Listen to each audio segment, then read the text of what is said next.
Hello again. In this lesson we'll talk about using variables in C#, what they are, how to declare them, and I'll explain what data types are and how they fit into the picture, how to convert values from one data type into another, and so on. And then we're going to talk about the difference between statements and expressions and look at the different types of each. So let's get started right now. And we'll start by talking about one of the building blocks of code, variables. If you remember back to high school algebra, you might remember a problem that looked a little bit like this. X equals 3, y equals x plus 7, so what does y equal? Now in this problem, we can see that there's two variables, x and y. Since x is assigned to the value of 3, we can easily see that y would then have to equal 10. And at their essence, these variables simply represent some value. You can think of them as like buckets that contain a value or represent a value. In computer terms, a variable is a spot or a space that's allocated in the computer's memory to store some value. And we as programmers can reference the value that's in the computer's memory by using the name of the variable that we give it.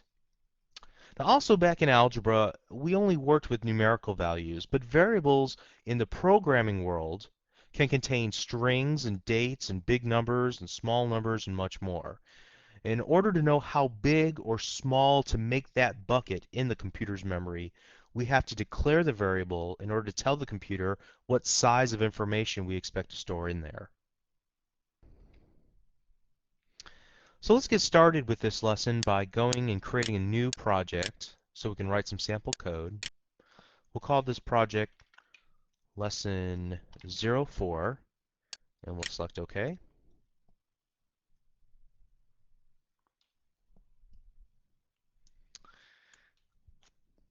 And what we'll do just for fun is we'll put a single button on our form, double click it so we can get to the code view, and we'll spend the majority of our time here. Declaring a variable is pretty straightforward. All you need to do is first of all define what data type that we'll use. In this case, we'll use the data type of string. We'll talk about data types in just a moment. And then give the variable a name. In this case, we'll call this my string variable, and we can name it anything that we want to name it as long as it doesn't conflict with the exact spelling of an existing variable or some object within the .NET framework or something along those lines. You don't have to remember what those are because Visual C# 2005 Express Edition will tell you if you used a name that's already in use by some other object or in use by Visual C# or the .NET framework. So don't worry about that for now. We can also create another version of a variable, and that is called an initialize variable, where you're basically taking two steps in one line of code. So in this case,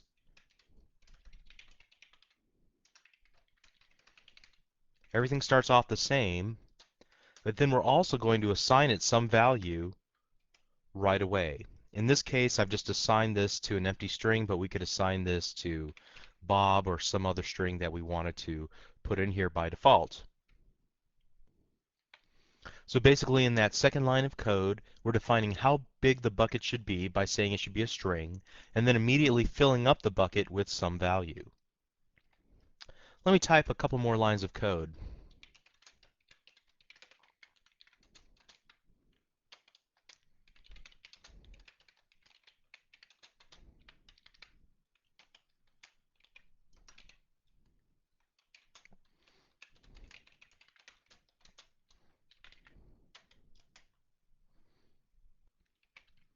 So in the first two lines of code, we created two variables and each of their types are strings.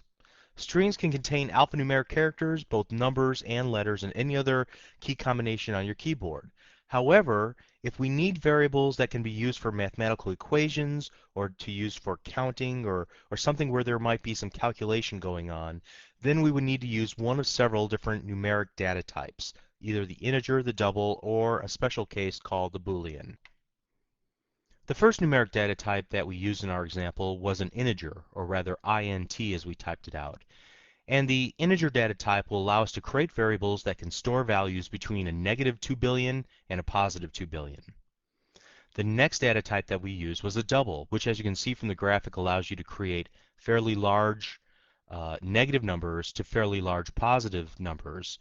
Also allows you to put up to 15 digits after the decimal point. The practical difference between the integer and the double is that the integer allows you to keep whole numbers and is used more frequently within your properties and settings and things of that nature than a double. Double allows you to store data that also has decimal places. Finally, we have demonstrated the use of the bool or boolean, and that allows you to keep values that are either true or false. So we're often using those in expressions, and we'll talk about expressions near the end of this lesson. Now there are a bunch of other data types that are available, but these four will help you get a long way as you're starting out. For those of you who are going to be computer science majors, you may need to know all, I think it's 12 or so numeric data types that are available. But for those of us who are just average everyday programmers who just need to create applications that are usable, typically these four, and there's maybe two or three others that we might need to focus on, will get us just about everywhere where we need to go. Now the one thing we haven't talked about yet is that C# is a case-sensitive language, meaning that we can possibly do this.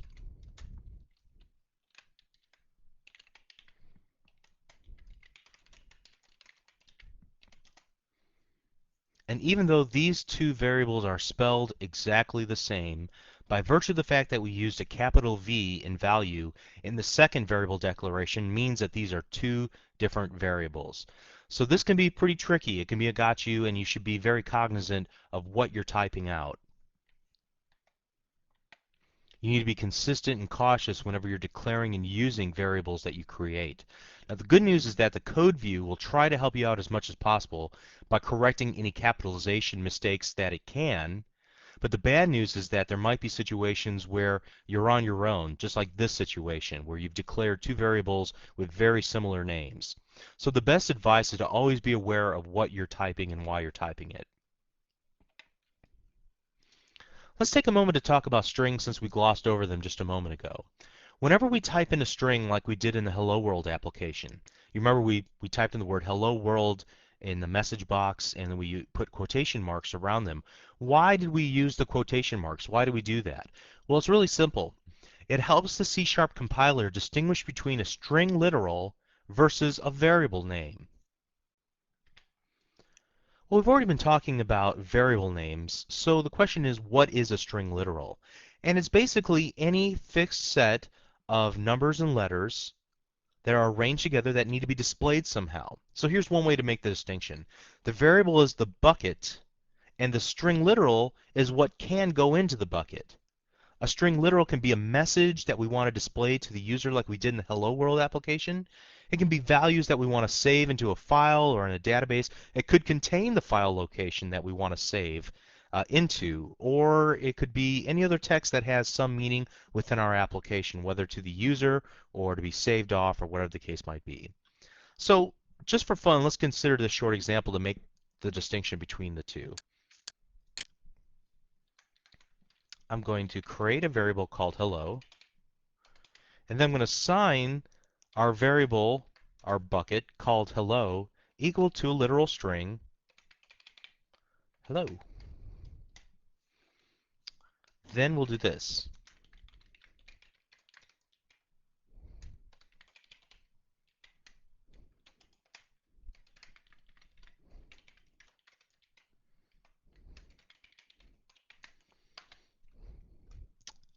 Okay, let's go ahead and comment out some of these lines of code here so we can just get rid of them. And I'm going to use my multi-line comment to do that we learned about in the previous lesson.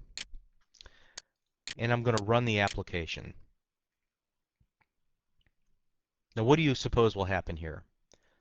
Well, we'll show two message boxes, and each one should say the word hello.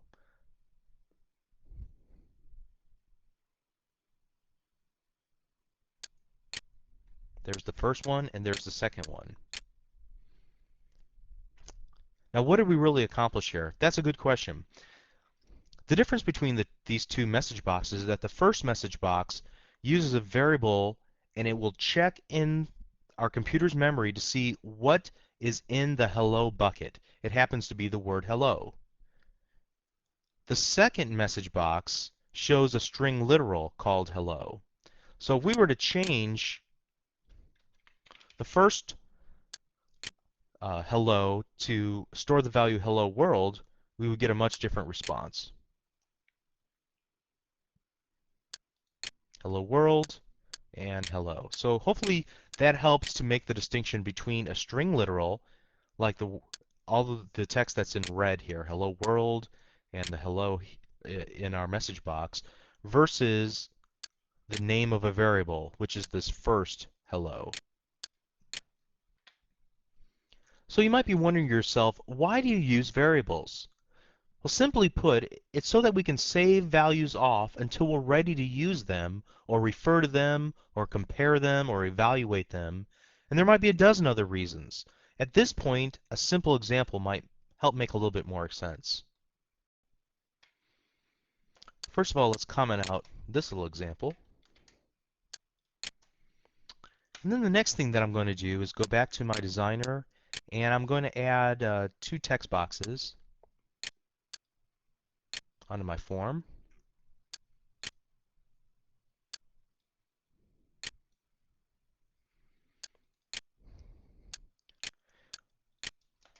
And here what I'm going to do is declare 2 variables.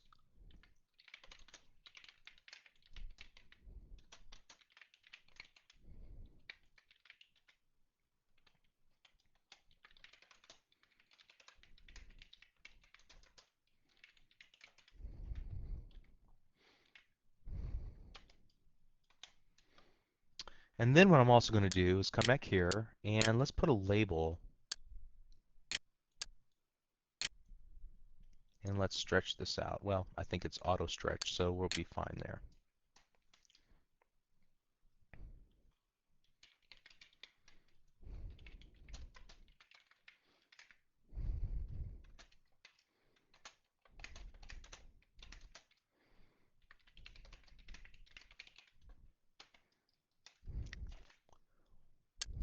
Okay, so now let's give this a try.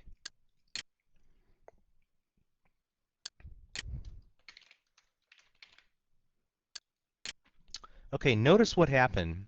Whenever I clicked the button event, it grabbed off the value from the first text box and the second text box and concatenated them together uh, along with a empty space, which gave me the ability to put Bob and Tabor together onto the same label.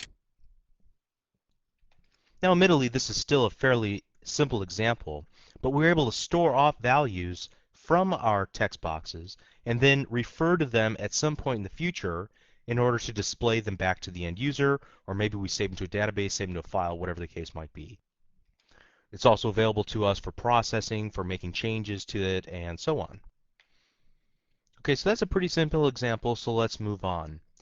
To paraphrase what we said earlier in this lesson, whenever you declare a variable, you're creating a space in memory that can hold a value of a certain data type. But what if you try to put a value into that variable that's the wrong data type? What's going to happen?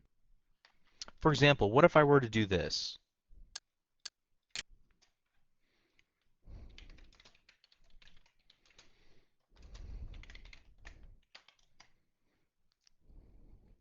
Let's comment out the rest of this.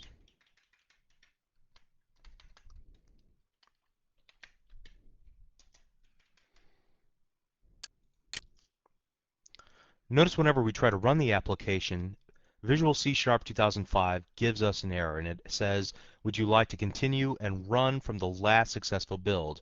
We're going to select the No button because we don't want to run from the previous build. We want to run from this from the code base that we're currently working on. And the error list pops open, and notice that it gives us a description of the problems within our code. It found one error, and it says it cannot implicitly convert type string to integer. So it had a problem trying to convert the word Bob into a numeric value. Let's try the opposite. Let's do this. String equals 3.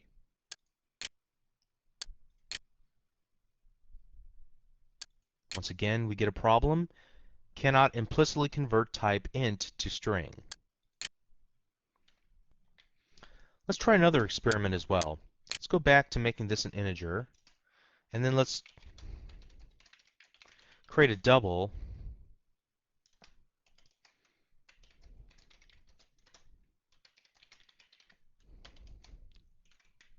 And let's see if that works.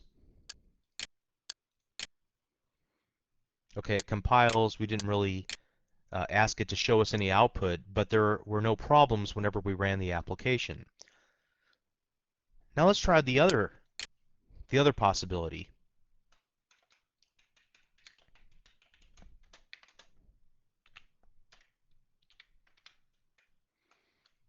and change this around where we try to put 3.14 into our integer. Shouldn't accept it, but let's see what happens. Notice we get an exception. So the answer to our original question is not so easy. In some cases, the value will be implicitly converted to the correct data type, which simply means that the C# compiler will perform the conversion for you, so you don't even have to think about it. And that was the case previous to this one, where we had int my value equals 3, double my other value, and then we set my other value equal to integer. Since the number 3 could be converted implicitly into a double value without any problem, C# was able to take care of that for us. But in this case, where we have a double and we're trying to put that double value, 3.14, into an integer, C# croaked and said, we can't do this, there's a problem. Let me show you another example. We'll use our text boxes again that are on our form.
All right, first of all, do you think this is going to work in the way that we have it typed in right now? Let's go ahead and run it and see what happens. Oh, we got several problems. Let's take a look at what the problems are.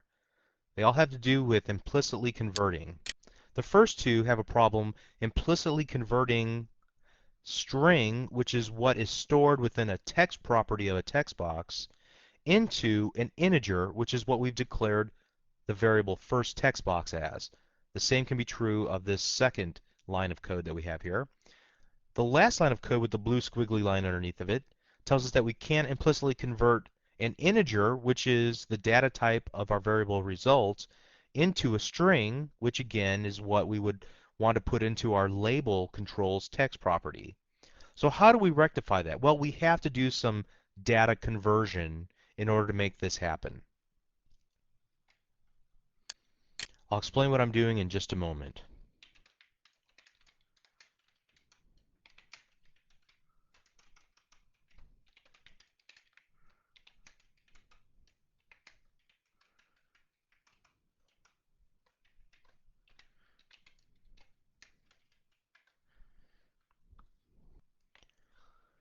Okay, what I've done is just called an explicit conversion, which means that you have to write the code to perform the data conversion.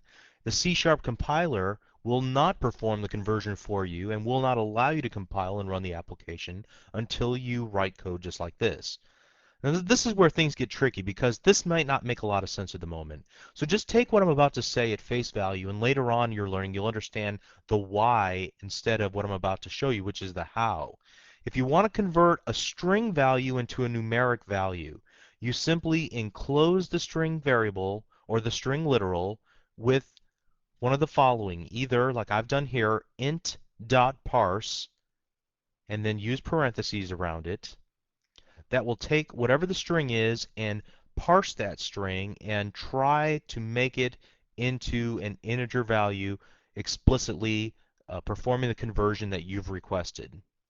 Now, if it can't perform the conversion, say for example somebody typed the word Bob in the text box, then you'll have a runtime exception. We'll talk about exceptions much later in this series of lessons. Now the second example, the one at the bottom, the result.toString. This will take some numeric value, whether it's a integer or double or a Boolean, and it will attempt to convert that value into a string. Now that should probably be more successful because the string's a little bit more liberal about what values can be inside of it. So this probably won't throw an exception no matter what you throw at it, for the most part. Now let me just say this, we used integer.parse or int.parse. We could also use double.parse or bool.parse depending on what we're attempting to accomplish. Let's run our application and we'll use this as a simple calculator where we'll add 3 plus 6 and we'll display the value. And you can see that it displays it as 9 in our label. Now if you'd like to learn more about how this works, the why behind what's going on here, you'll need to understand the difference between static and instant references to objects, which is a little more advanced, so I didn't want to get into that. We'll begin to cover objects and references in Lesson 6. So just hang in there, and perhaps this is going to make a little more sense as to why I use the .parse method or the .toString method in order to perform a conversion. At this point, I just recommend that you keep in mind that in order to perform a conversion, that you're going to need to use one of these methods, just like I did right here. Just for fun, let's go ahead and break our application like we said we would a moment ago. And here I'll type Bob, and here I'll type the number 6. So what we'll try to do is 6 plus Bob, and what we'll wind up getting is a big problem. And the nice thing about Visual C# 2005 Express Edition is that it will attempt to explain the exact nature of the problem. It'll say the input string wasn't in the correct format.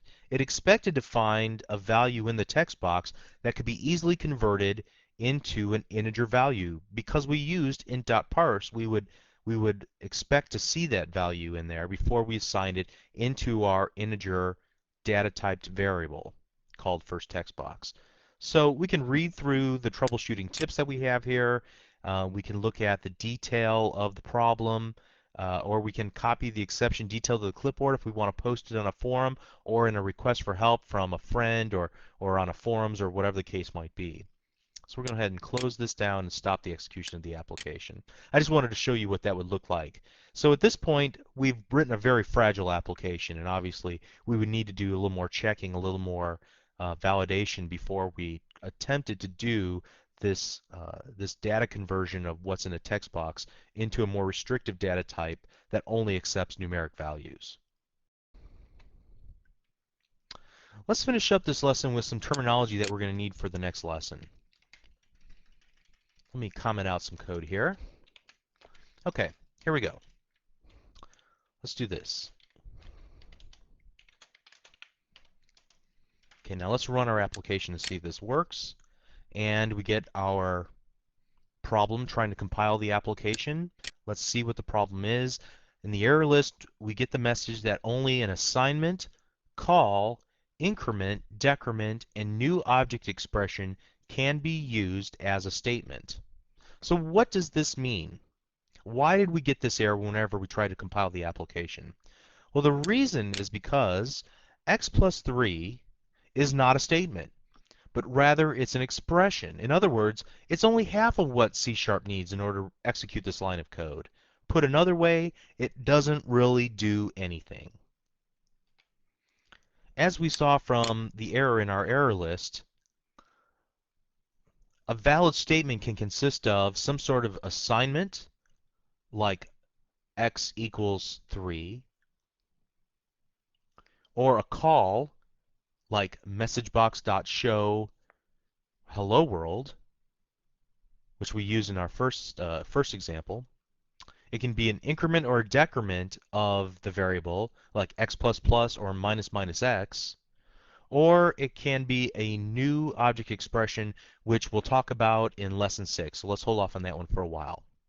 But as you can see here, we haven't done any of those. All we've done is just try to use x plus 3, but we didn't assign x plus 3 to anything. We didn't make a call to anything. We didn't increment or decrement anything in the manner which C# would have us to do it, although I guess we're implying here that we'd want to increment x by 3, but that's not the way we would do it. If we wanted to write that, we might do something more similar to this. But we didn't do that. That would be an assignment. We had this line of code. So as a rule of thumb, expressions can be evaluated. We can evaluate this expression and figure out what the value would be, but it's not a statement. Statements can be executed. So let's talk about expressions a little bit more. An expression can be evaluated. What does that really mean? Well, an evaluation is what you do with math problems. You evaluate the answer by either adding or subtracting or multiplying and dividing or operating the value in some way in order to determine the answer to the problem. And once you get the answer, you usually have to like write it on your paper, or you have to raise your hand and tell the answer. Well, in this case, we're merely evaluating, but we don't write it down. We don't do anything with it. It's just out there by itself. Now here's a good example. We didn't really go through it in very much depth earlier. Let's go back to this one right here. Okay, specifically that last line, label one.text equals first text box plus an empty space plus second text box. Before, label one dot text could be changed to the word Bob space Tabor. The C# compiler had to take the value from the first box, add it with a space, and then add it to whatever value was stored in the second text box value, which would have been Tabor. And once that evaluation took place, only then could it be assigned to the text property of our label. So this entire line is considered a statement because we evaluated and then we took the evaluation and assigned it to a property. If we were to just do this, however, on another line of code, that would only be an expression and it could not be used as a statement within C#. So let's go ahead and delete this and comment all this out.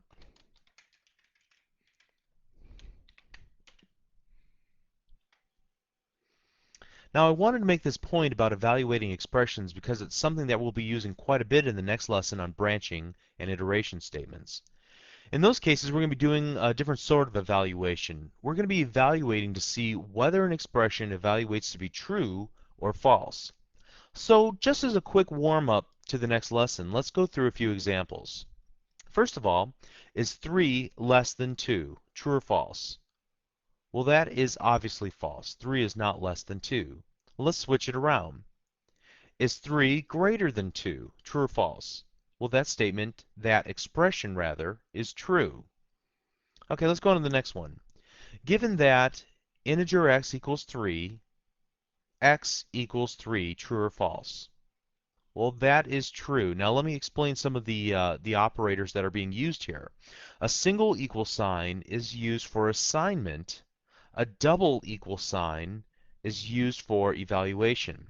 Another way to think about it is that a single equal sign is used for telling. I am telling x to store the value 3. A double equal sign is used for asking. I'm asking whether or not the value of x equals 3. Okay, so just keep in mind that in C#, unlike other programming languages, there are different operators used for assignment and evaluation. Okay, one last one. Given that x is equal to 4, is x not equal to 3, true or false? Well, that would obviously be true. And just to explain the operator that's used here, the exclamation point combined with the equal sign evaluates to not equals. So in that case, the answer is true. 4 is not equal to 3. Okay, so we learned about a couple of new operators that we can use to evaluate an expression.